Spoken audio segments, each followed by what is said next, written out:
사도신경 신앙 고백 드리겠습니다. 나는 전능하신 아버지 하나님 천지의 창조주를 믿습니다. 나는 그의 유일하신 아들 우리 주 예수 그리스도를 믿습니다. 본디오 빌라도에게 고난을 받아 십자가에 못 박혀 죽으시고 장사된 지 사흘 만에 죽은 자 가운데서 다시 살아나셨으며 하늘에 오르시어 전능하신 아버지 하나님 옆에 앉아 계시다가 거기로부터 살아있는 자와 죽은 자를 심판하러 오십니다. 나는 성령을 믿으며 거룩한 공교회와 성도의 교제와 죄를 용서받는 것과 몸의 부활과 영생을 믿습니다. 아멘. 찬송가 425장입니다.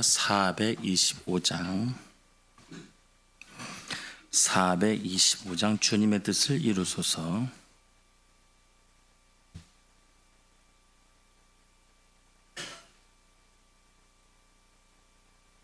(425장) 주님의 뜻을 이루소서.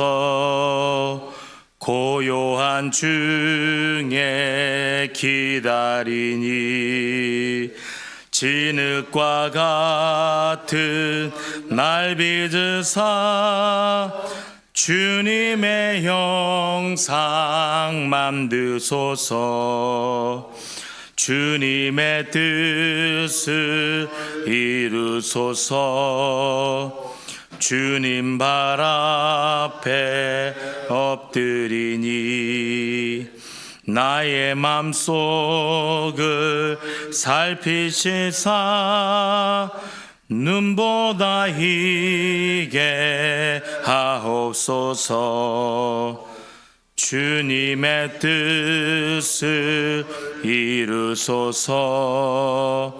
병들어 몸이 피곤할 때 권능의 손을 내게 펴사 강건케 하여 주옵소서. 주님의 뜻을 이루소서. 병들어 뭐를 주장하사 주님과 함께 동행함을 만민이 알게 하옵소서. 아멘. 오늘의 말씀은 베드로후서 1장 1절에서 11절까지의 말씀입니다. 베드로후서 1장 1절에서 11절까지의 말씀 함께 교독으로 보신 후에 마지막 말씀 함께 합독으로 읽겠습니다.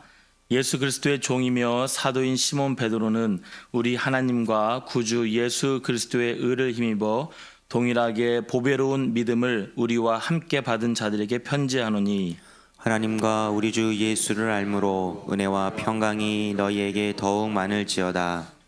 그의 신기한 능력으로 생명과 경건에 속한 모든 것을 우리에게 주셨으니 이는 자기의 영광과 덕으로서 우리를 부르신 이를 알므로 말미암으니라. 이로써 그 보배롭고 지극히 큰 약속을 우리에게 주사 이 약속으로 말미암아 너희가 정욕 때문에 세상에서 썩어질 것을 피하여 신성한 성품에 참여하는 자가 되게 하려 하셨느니라. 그러므로 너희가 더욱 힘써 너희 믿음의 덕을, 덕의 지식을, 지식의 절제를, 절제의 인내를, 인내의 경건을, 경건의 형제 우애를, 형제 우애의 사랑을 더하라. 이런 것이 너희에게 있어 흡족한즉 너희로 우리 주 예수 그리스도를 알기에 게으르지 않고 열매 없는 자가 되지 않게 하려니와. 이런 것이 없는 자는 맹인이라 멀리 보지 못하고 그의 옛 죄가 깨끗하게 된 것을 잊었느니라. 그러므로 형제들아 더욱 힘써 너희 부르심과 택하심을 굳게 하라. 너희가 이것을 행한즉 언제든지 실족하지 아니하리라. 함께 읽겠습니다. 이같이 하면 우리 주 곧 구주 예수 그리스도의 영원한 나라에 들어감을 넉넉히 너희에게 주시리라. 아멘. 잠시 기도하겠습니다. 사랑의 아버지 하나님의 은혜와 사랑을 참으로 감사합니다. 주님의 은혜가 아니면 단 하나도 살아갈 수 없음을 주 앞에 고백할 때에 주님 우리의 삶 속에 함께하여 주시고 어떻게 하면 하나님의 뜻 가운데 살아갈 것인지 다짐하며 살아갈 수 있는 우리의 삶이 되도록 주님 인도하여 주시옵소서. 주 앞에 나올 때 빈손 나오지 아니하고 귀한 예물 주께 올려드립니다. 10의 1조를 드립니다. 또 1,000번째 예물을 드립니다. 각기 마음을 다하여 중심을 다하여 주 앞에다 올려드리는 귀한 예물 하나님 기뻐 받으시고 소원하고 꿈꾸고 기도하는 대로 이루어지는 삶이 되도록 주님 인도하여 주시옵소서. 감사를 드리며 예수님의 이름으로 기도합니다. 아멘. 잠시 소청 광고입니다. 우리 고 임충빈 장로님, 장동숙 권사님의 남편이십니다. 어제 2024년 6월 10일 어제 소천하셨고요. 빈소는 부여 권양대병원 장례식장입니다. 입관 예배가 오늘 6월 11일 화요일 오전 11시에 있습니다. 교회 출발 10시 50분입니다. 발인 예배는 내일 6월 12일 수요일 오전 7시 우리 교회 본당에서 있습니다. 기관은 고 임춘빈 장로님은 1남전도회이시고 장동숙 권사님은 4여전도회입니다.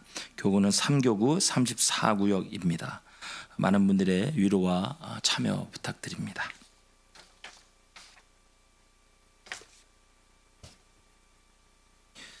설교를 하면서 중요하게 여기는 부분들이 있습니다. 설교를 하기 위해서 도입도 하고 또 주회도 하고 또 예화도 준비합니다.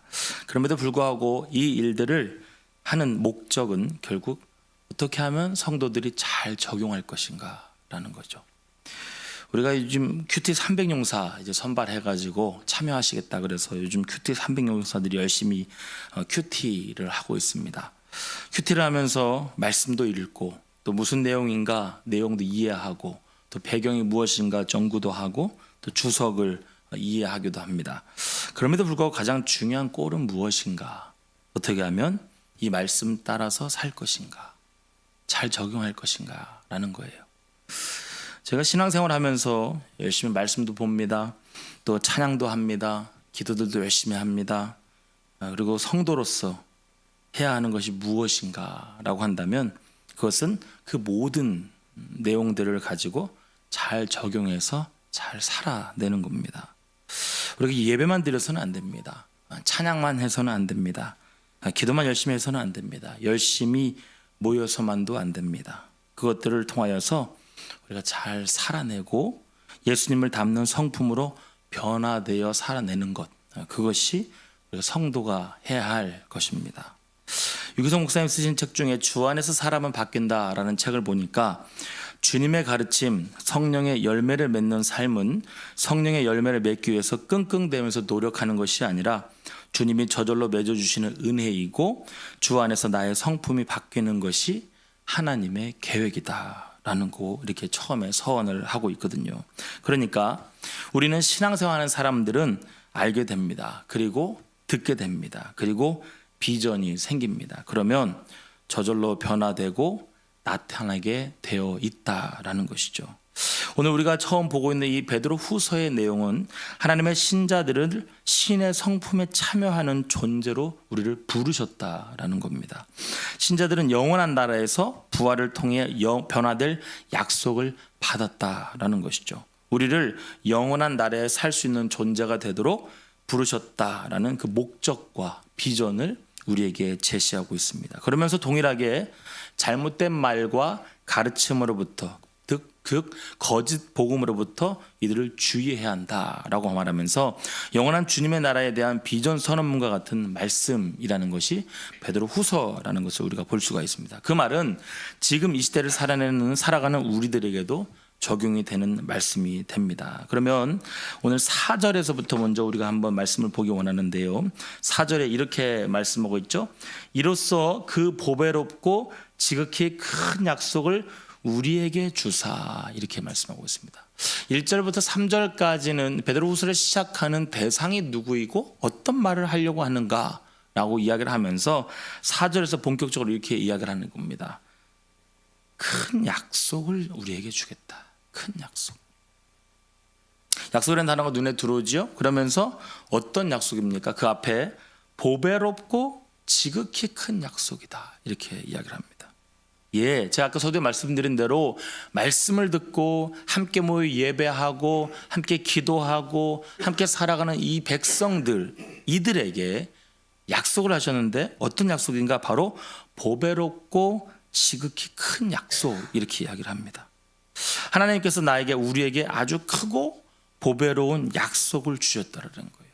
보배롭고 큰 약속 한 가지를 주셨는데 무엇입니까? 그것은 구원받은 백성에게, 예수 믿고 구원받은 백성에게 주신 큰 약속을 주셨다. 이렇게 말하고 있습니다. 이렇게 기록되어 있습니다. 그 뒤에 이렇게 말하고 있죠. 주사 이 약속으로 말미암아 너희가 큰 정욕 때문에 세상에 썩어질 것을 피하여 신성한 성품에 참여하는 자입니다. 신성한 성품에 참여하는 자. 바로 신성한 성품에 참여한다는 것이죠. 이 신성한 성품은 무엇입니까? 하나님의 성품, 예수님의 성품, 그를 믿는 자의 성품을 말하는 거예요. 쉽게 말하면 하나님 믿는 사람이 어떻게 살아가야 하는가? 예수를 믿는 사람이 어떻게 살아가야 하는가? 그런 사람의 성품이 무엇인가라고 이야기를 하고 있죠. 그러면서 구체적으로 뒤에 이렇게 말하고 있습니다. 너희가 힘써 믿음의 덕을, 덕의 지식을, 또 지식의 절제를, 절제의 인내를, 인내의 경건을, 경건의 형제 우애를, 형제 우애의 사랑을 더하라. 이렇게 이야기를 하고 있습니다. 믿음 무엇입니까? 가장 보배로운 성품이죠. 바로 확신과 신뢰입니다. 아무리 우리에게 말씀이 있고 아무리 우리에게 보여준다 할지라도 그것을 믿어내는 성품이 없으면 아무 의미가 없죠. 우리가 이 자리에 나와 기도할 이유가 없는 것이죠. 믿음이라고 하는 것은 주신 그 말씀이 믿어지는 그 성품을 말하는 겁니다. 그 뒤에 또 덕을 말하고 있습니다. 영어로 보니까 moral excellence라고 써 있습니다. 그 말은 뭐냐면, moral은 뭐냐면 도덕, 이런 걸 말하는 거예요. 그 도덕이 excellence, 최고로 높은, 그 말은 무엇입니까? 착한 성품, 선한 마음들인 것이죠. 다른 사람을 섬기고 돕는 그런 마음인 거죠. 하나님께서 우리에게 주신 그 성품은 어떤 성품이냐? 최고의 덕을 내는 성품이 있다는 것입니다. 그 뒤에 이렇게 말하고 있습니다. 지식을 준다. 확실하게 아는 것입니다. 말씀을 우리에게 알려주시면 깨닫는 겁니다. 그리고 그것을 잘 붙들고 있는 겁니다. 바로 그것을 깨닫게 해주시는 확신이 있다라는 것이죠.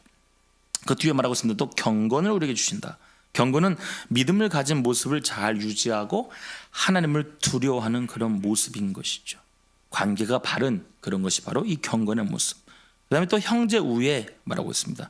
가까이 있는 사람들과 지내는 그 모습이 다르다라는 겁니다. 하나님을 가진 성품인데 맨날 싸우고 맨날 자기 멋대로 하는 그런 사람이요 보세요. 그런데 오늘 뭐라고 있습니까? 형제 우애, 가까이 있는 자들과 잘 지내는 그런 사람. 맨 마지막에 사랑을 말하고 있죠. 말할 것이 없는 성품이죠.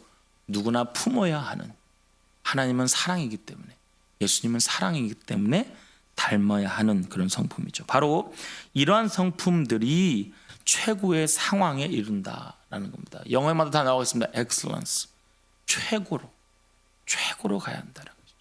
예수 믿는 사람이니까, 하나님 믿는 사람이니까 사랑하는 거 조금만, 그게 아닙니다. 착한 마음이 조금만 아닙니다. 누군가에게 섬기는 모습이 조금만이 아닙니다. 이런 사람은 가장 최고의 성품에 이르러야 한다. 저는 예수 믿는 사람이 어디 가서 싸우지 않았으면 좋겠어요. 저는 예수 믿는 사람이 이기적이라는 소리를 안 들었으면 좋겠어요. 저는 예수 믿는 사람이 그 사람 가는 곳마다 이상한 소리 난다는 소리가 안 들렸으면 좋겠어요. 몰라서 못 믿겠다, 그러지 않았으면 좋겠어요. 왜요? 우린 날마다 주시는 말씀을 듣고 있거든요. 또 어떤 사람은 절제하지 못한다. 잘 참아내고 인내하는 능력, 과하지 않고 모자르지 않는 능력을 말하는 것이죠. 바로 이런 것들이 최고의 상황에 이른다라고 이야기합니다.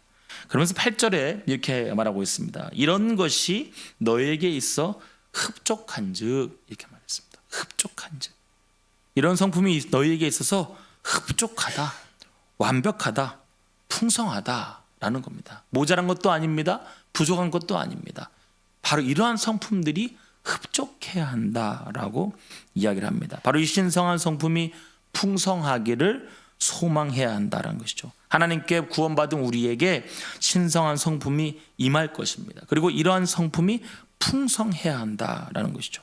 이러한 신성한 아름다운 성품이 우리의 삶 속에서 나타나야 한다는 것이죠. 그리고 아름다운 열매가 맺어지게 되어야 한다라는 겁니다.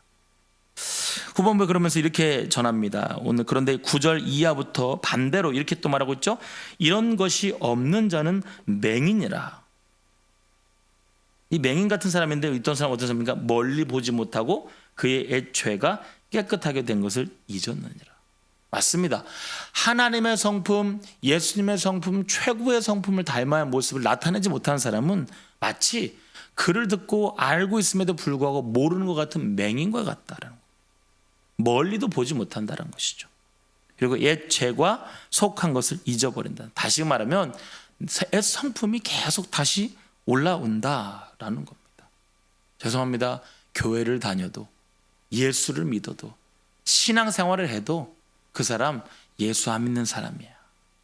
옛날이랑 똑같아 라고 이야기를 하는 것이죠. 그래서 10절에 이렇게 말하고 있습니다. 형제들아 더욱 힘써서 너희 부르심과 택하심을 굳게 하라. 말씀을 통하여 알게 하십니다. 오늘 우리로 하여금 들려주십니다. 서로 간증을 합니다. 그것이 구약에서 말하고 있는 성도들이 함께 나누었던 찬양이고 고백들이거든요. 성도들이 어떤 간증을 들려주고 알게 해줄 때에 아유 잘났어 그러는 게 아닙니다. 왜 하나님이 나에게 저 사람이 그 간증을 알게 하실까? 듣게 하실까? 왜 저런 일들을 알게 하실까? 그때에 우리는요 하나님이 주시는 메시지로 아는 거예요. 그러면 더욱 굳건히 더욱 열심히 예수 믿기를, 예수님의 성품 담기를 우리는 힘써 가야 한다라는 것이죠. 그래서 뒤에 이렇게 말하고 있죠. 그래야 넘어지지 않는다. 왜냐면요 이 베드로후서가 거짓 복음을 전하는 자들에 대한 이야기예요. 그러니까 그런 사람들을 주의하라 그 말이에요. 이 마지막 때에 예수 믿기를 더 열심히 원하는 이때에 마귀도 함께 움직인다 그 말이에요. 미혹하는 것들이 함께 움직인다 그런 거예요. 그러니까 우리가 조금이라도 이런 성품에 참여하지 못하면 우리는 자빠지고 넘어질 거야. 그래서 이렇게 말하고 있습니다. 더욱 그 부르심과 택하심에 굳건해라. 그래야 넘어지지 않는다는 것이죠. 이것이 바로 예수 그리스도의 영원한 나라에 들어감이 된다라는 겁니다. 우리는요 다 하나님의 나라를 소망하는 자들의 모임입니다.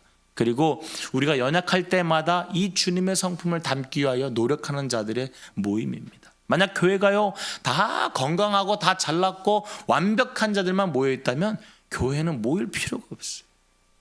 교회는요 하나님을 의지하고 예수님을 의지하고 담기 위하여 모인 자들의 모임이에요. 그래서 우리는 기도하는 거예요. 그래서 우리는 부르짖는 거예요. 그래서 우리는 날마다 말씀을 보는 거예요. 왜요? 넘어지고 자빠지지 않아요. 오늘 그러면서 말하고 있습니다. 오늘 이것이 예수 그리스도의 영원한 나라에 들어감이 되는 것이다. 우리는 그래서 기쁨으로 모여 있는 거 아니겠습니까? 제가 좋아하는 찬양 중에 예수 예수 예수라는 찬양이 있어요. 설교자로서 우리가 고민도 하고 또 찬양 인도자로서 고민하는 것들, 그것은요 예수 그리스도의 영원한 나라에 들어가야 하는 자로서 우리가 이 땅에서 누리고 적용할 수 있는 바른 것이 무엇인가 생각해 보는 겁니다. 거기에 특별히 이런 가사의 내용이 있습니다. 주님을 사랑하는 기쁨을, 그 즐거움을 빼앗기지 않게 하소서. 주님을 사랑하는 기쁨을, 그 즐거움을 빼앗기지 않게 하소서. 예수, 예수, 예수, 주님을 사랑합니다. 그러면서 후본문이 이렇게 말합니다. 호산나, 호산나, 어서 오소서. 호산나, 호산나, 어서 오소서, 우리 왕. 그러면서 힘있게 부르짖어 이렇게 부릅니다. 오직 예수 이름에 능력이 있네. 예수 이름에 치유가 있네. 예수 이름에 권세가 있네. 오직 예수 이름에 회복이 있네. 예수 이름에 자유가 있네. 예수 이름에 구원이 있네. 우리 힘있게 힘주어 찬양할 수 있는 그 이유는 무엇입니까? 내 능력이 아니고 예수의 이름의 그 권세로, 능력으로 살아가기 때문에. 어떻게 하면 예수 이름 부르며 기쁘게 살아갈 수 있을까? 어떻게 하면 이 방해받지 않고 살아갈 수 있을까? 어떻게 하면 이 성전에 모여서 예배함이 우리의 기쁨이 될까? 이 자리에 모여 기도하는 것이 기쁨이 될까? 방해받지 않을까? 라고 하는 그 소망 아니겠습니까? 초대교회 성도들은요, 주님의 오심을 내일로 생각했어요. 내가 그렇게 기뻐하는 우리 주님이 내일 오실 거야. 그래서 그 성도들의 고백이요, 초대교회 성도들의 고백은요, 당장 내일 오실 주님에 대한 기쁨이에요. 내일 주님을 만날 거에 대한 소망이에요. 그래서 그들은요, 고문 앞에서, 핍박 앞에서 다른 사람들을 쳐다볼 겨를 없이 내일 오실 그 주님을 기대했어요. 그러니까 그들의 고백이 다른 거 아니겠습니까? 왜요? 당장 내일 오실 주님을 만날 기대를 하고 있기 때문에. 그렇기 때문에 그들은요, 영원한 주님의 나라는 소망으로 날마다 고백하고 살아냈던 겁니다. 그것이 바로 신성한 성품을 가진 자입니다. 주님을 사랑하는 기쁨을 가지고 행복하게 살아내는 여러분 되시기를 주님의 이름으로 축복합니다. 오늘 그것이 신앙인으로 살아가는 유익이고 기쁨이 되는 줄을 믿습니다. 기도하겠습니다.